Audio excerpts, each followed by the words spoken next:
Hey, welcome to another episode of Fast to Heal Stories.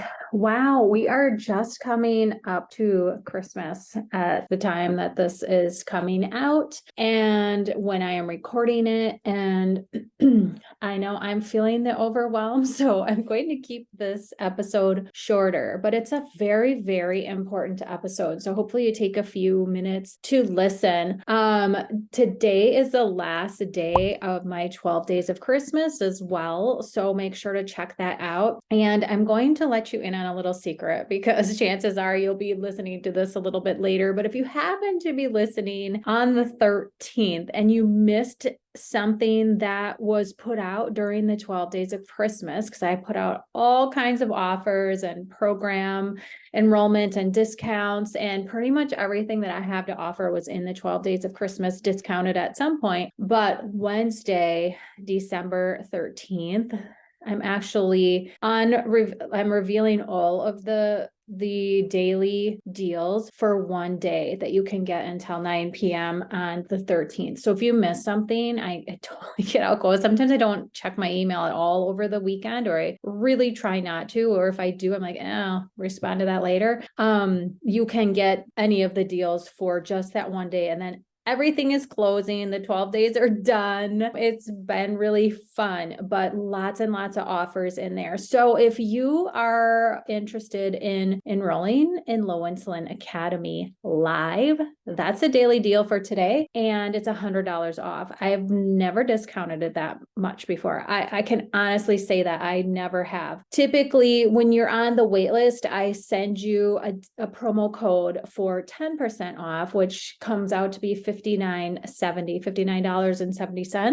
for a 10% discount, but I've never done a full $100 off. So if you know you want to get into Low Insulin Academy Live on January 2nd, when enrollment starts, get it now and save yourself $100, please. It would be stupid not to. So that's the daily deal for today. Low Insulin Academy Live, $100 off. And then tomorrow, all the deals are revealed. That's what I am trying to say. All right. My goodness, there is just so much on my mind, right? It's like, and I'm sure you can all relate. It's just all the things. And every year I say, I'm not going to get overwhelmed this year. I'm just not. And then I do because of my perfectionism, and I'm just plagued by it. And I'm working really hard to not be plagued by perfectionism anymore. So all you perfectionists out there, I hear you. My goodness. I mean, I've been one of them my entire life. So anyway, let's get on to today's episode.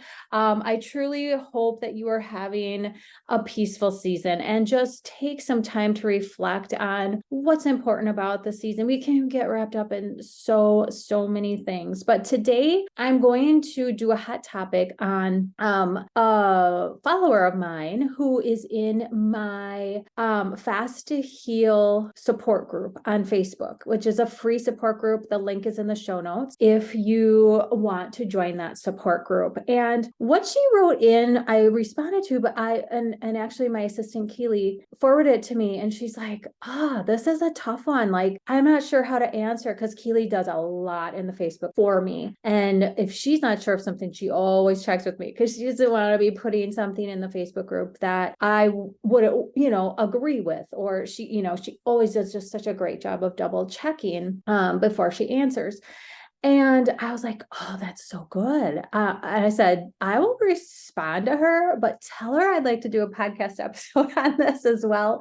And we'll come back and tag her and put this in the response too. So this was from Tina, and Tina's a relatively new follower of mine. I haven't had her in a course with me before. I hope she joins one of my courses and can get some additional help, but she was getting frustrated. And this is what she wrote. And I'm going to take this whole podcast to respond about this topic and my thoughts. So she said, hi, how long can it take to bring fasting insulin levels down between blood work? A year ago, my fasting insulin was 21.5. And by the way, that is very elevated. Like, doctors might say, oh, you want to keep it under 15 or so, but really you want to keep it under 6. And so 21.5 is very insulin resistant. Okay. She said, I was told it should be below 18, but really closer to 5. So I'm glad that Tina was told the correct thing. She probably went, I'm guessing she went to either a functional doctor or an integrative doctor, because most doctors in the conventional system would not say, I want your fasting insulin around 5. Like, you just don't hear that from conventional doctors. So she goes on to say, I started really about a month ago to eat differently: protein, fiber, and veggies first, then dairy, then a bit of carbs. So she's doing a great job with the meal order. I also started intermittent fasting, also exercising every day for 10 to 20 minutes, walking and resistance training with 60 minutes of eating. So I'm thinking that she meant 60 minutes of eating, like she not snacking all, like throughout her window, like she's keeping her meals to 60 minutes. Got blood work back from yesterday. 12-hour fasting insulin now is 22.6. And remember, her first one a year ago was 21.5. Glucose fasting, her fasting glucose was down from 98 last year to 86 this year. So big improvement there. And my hemoglobin A1C, which remember is the average of your blood sugars over about the last 3 months or so, went from 5.3 last year to 4.9 this year. So those are fabulous numbers as well. What can I do to bring insulin down? Why are my A1C and glucose going down, but insulin is going up? I am devastated. So I'm sure some of you can relate to this. And when I read this, I was like, oh, I can see why, you work so hard to make some changes, and then all of a sudden you go get the freaking lab work done and it's not what you were expecting. So many thoughts that I have here. So number one, Tina, excellent job with bringing the fasting blood sugar down into normal range. I like to see that between about 70 and 90. Even 85 is even better, but somewhere between 70 and 90, and yours is now at 86. And then your hemoglobin A1C went from 5.3, which is actually pretty, like I like to see 5.2 or less. So that was pretty typical, down to 4.9. So that is a really good level as well. But I'm going to come back to that hemoglobin A1C in just a minute here. But her fasting insulin went from 21.5 to 22.6. So remember, first and foremost, insulin resistance, when you are in the 20s like that, this has been going on a really long time. I don't think Tina listed her age that I remember, but she could have been, this could be decades that we're talking about, a couple decades. It could be 20 years of insulin resistance. And if you remember, or if you're a regular listener of the podcast, when I first had my fasting insulin checked, I was already 2 years into intermittent fasting and taking carb reduction, like therapeutic carb reduction, what I teach here. And my fasting insulin was 10.7. So not terrible, but not optimal either. The optimal ranges I like to see between 2 and 6. You don't want to have no insulin, but somewhere between 2 and 6 optimally. 6 to 12 is kind of, intermediate insulin resistance, beginning to intermediate insulin resistance, and then over 12 is more advanced. So I was in that intermediate zone after 2 years of intermittent fasting, some longer fasts too, and doing all the things like carb restriction. And I'd always eaten well. I used to eat a lot more grains and overall carbohydrates than I do now, not knowing that I was insulin resistant and that I am sensitive to carbohydrates. So then I checked my levels again last summer, and my fasting insulin was 7.5. I need to get it checked again. It's been a while, but I was really close to that normal range. And I would suspect at this point, my insulin resistance has been completely reversed and I'm in that 2 to 6 range. I would be surprised if I'm not, but you never know. But remember, I was 2 years into this process and my fasting insulin was still high. I have no idea what my baseline. I really wish I would have known to test fasting insulin when I started this whole journey of trying to balance and stabilize my blood sugar and working on my own insulin resistance. I had no idea to even check for fasting insulin, or I would have, but I would wager a guess like the 2 years before, when I was eating all day long, eating at least twice as many carbohydrates as I do now, even though they were coming from healthy foods. I was bloated all the time. I had a really hard time maintaining my weight because I had insulin resistance myself. I would wager a guess that my fasting insulin was somewhere between 15 and 20. If after 2 years of all of these strategies, I was still elevated, I don't know for sure, but that's what I'm guessing. So remember that reversing insulin resistance takes a lot of time and patience. And for some, it reverses more quickly than others. It really depends on how long standing it is. That's one thing. Like for me, I was in my early 40s when I started this whole process. So again, I think I probably had a couple of decades worth of insulin resistance and some blood sugar dysregulation. So how long standing it is definitely comes into play. And then how hard you're starting to kind of tackle things and implement the strategies that I teach. So the two most potent strategies being intermittent fasting techniques, and then therapeutic carbohydrate restriction. Those are the two most potent strategies to lower insulin. And it makes sense that once we start, so she had started intermittent fasting and then the food order. But Tina had just started implementing this about a month ago. So all of the things that she had been working on are really pretty new. So when we're talking decades of insulin resistance, great job getting these things implemented. But 1 month in, you likely aren't going to see a huge change in your fasting insulin. And these were taken 1 year apart. So in that 11 months that you hadn't checked it, where it had been 21.5, and then it was a year later that you checked it, but you really had only implemented strategies for a month, that other 11 months in between there, it could have climbed up even more. It's hard to say because we didn't have, we don't have lab results from that time, but it could have climbed even higher. And that 22.6 is actually an improvement. I don't know. I'm just kind of guessing, but that could have been a reason. And so the blood sugars can start to stabilize pretty quickly because they are so dependent on what you're eating in the moment, right? Like they're fluctuating every minute, basically. You wear a continuous glucose monitor, and your levels are taken every 2-3 minutes. I mean, you can see some pretty big swings just within 5 to 10 minutes. So what I'm saying here is the strategies that you implemented are definitely helping with the blood sugar stabilization and the fasting blood sugar that you're taking in the morning, because they resolve more quickly the minute by minute actual blood sugar issues. But remember, insulin is the hormone that is secreted in response to the blood sugars. So they're different things.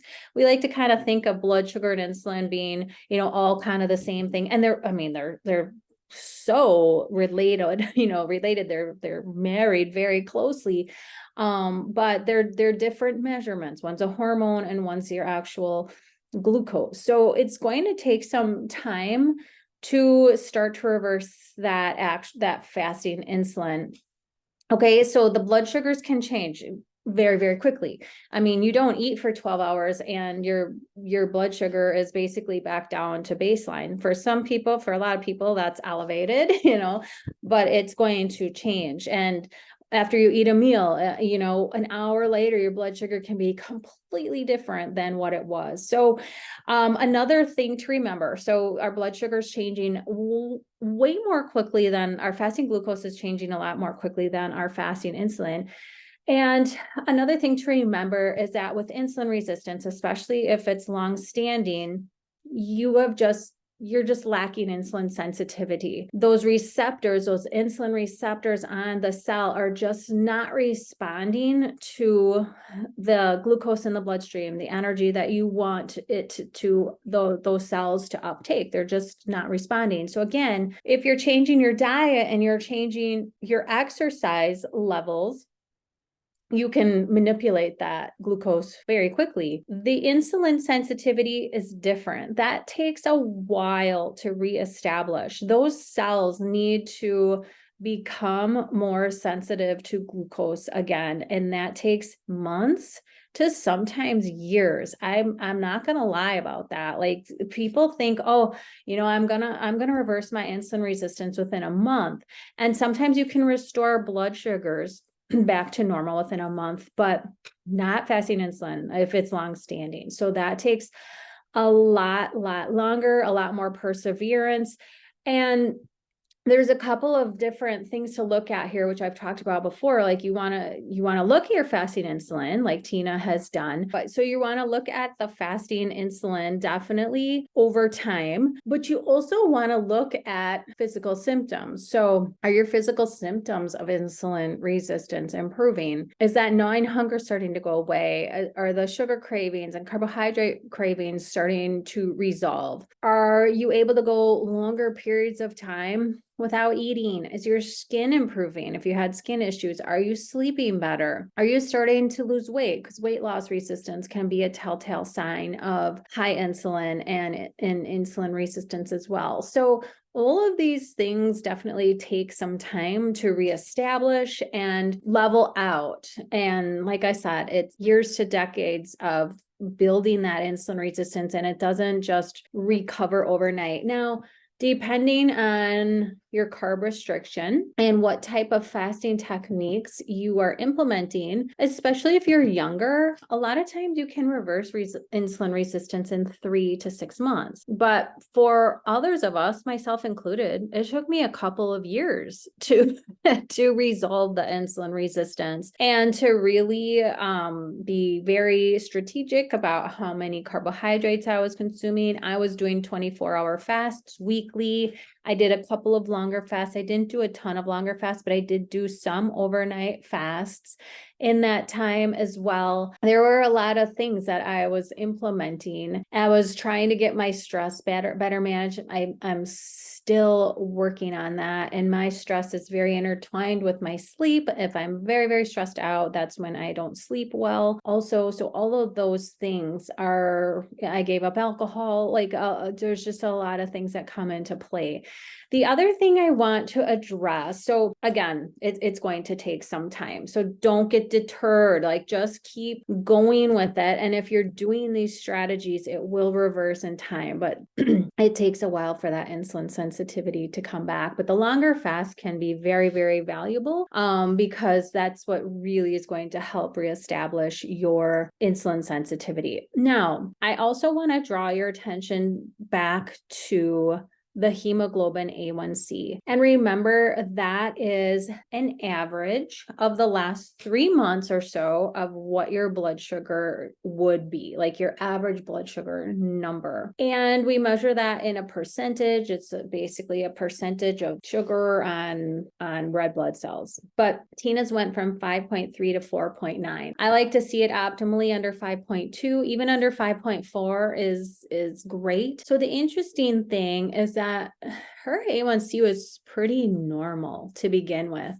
And now it's 4.9, which again is great.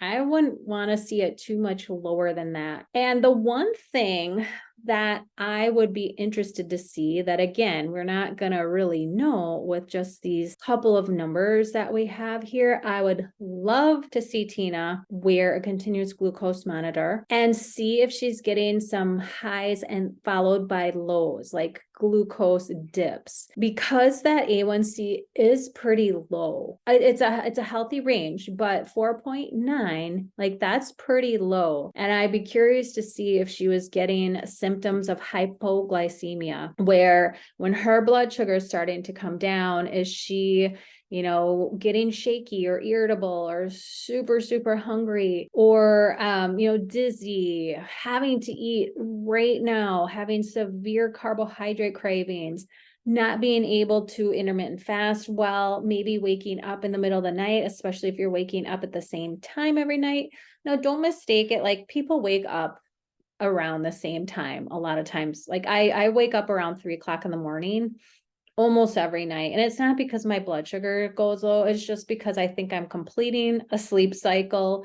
I usually, oftentimes go to the bathroom. I don't usually go to the bathroom more than once a night, but if I am going to go, it's then, and then I go back to sleep for a few hours, but I'm not waking up with hypoglycemic symptoms such as a racing heart or super vivid dreams or sweating or being really hungry when I wake up. Like that's not the case for me, but for some people, that can be signs of hypoglycemia in the middle of the night where your blood sugar is really dipping really low, cortisol is kicking up, the adrenal glands are putting out all of these, flares like, oh my gosh, wake up, your blood sugar is going too low. And then you wake up feeling terrible and jittery and heart pounding, those sorts of things. But I'd be curious to see if Tino is getting some peaks and some lows. And sometimes the hemoglobin A1C, I've talked about this before, shows up as being very healthy, average wise, but you're getting highs and you're getting lows. Like say, you're peaking to 140, 150, and then